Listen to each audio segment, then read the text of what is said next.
Other big news today, local cities and highway districts are now waiting for their piece of the pie after Governor Brad Little signed Senate Bill 1359 into law this morning. It points $200 million toward bridge repairs, and as our Andrew Bartline learned, this money is very needed to repair hundreds of bridges across our state. Yeah, 428 bridges to be exact. The local Highway Technical Assistance Council says they are rated in poor condition, which can restrict their use like commercial trucking. In his State of the State address, Governor Brad Little pledged to fund transportation infrastructure.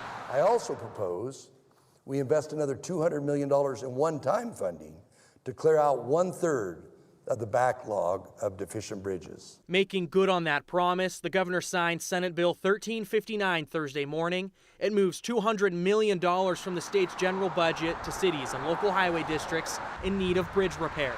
This is a landmark legislation when it comes to local funding in the state. Local Highway Technical Assistance Council Administrator Lila Krall says 428 locally controlled bridges received a poor rating in their last inspection. 356 bridges are so outdated, they have load restrictions. ITD says that forces truck drivers to take longer routes. Fixing so many deficient bridges on the system across the state is huge. Every structure that is restricted is causing those trips to be longer, causing delays. It impedes the Amazon truck from getting to your house. It can prevent safety from getting to people's homes. Krall says 40% of locally controlled bridges in the state are more than 50 years old, which is the expected lifespan. It would cost $600 million today to repair all local bridges in need. This legislation will repair or modernize 1/3 of them. We are ready to move on it pretty quick. Governor Little said in a press release Thursday, quote, "I am unwilling to put Idahoan safety and the maintenance of our state's roads and bridges at the whims of the feds. We must not look to Washington, D.C. to solve our problems."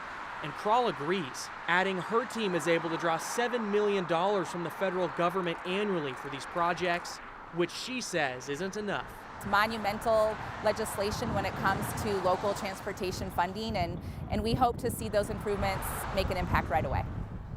Krall says local agencies can apply for the funds this year, and based on an application process, her team will distribute the money for these bridges and repairs accordingly. She hopes to see construction for some of these bridges start next calendar year.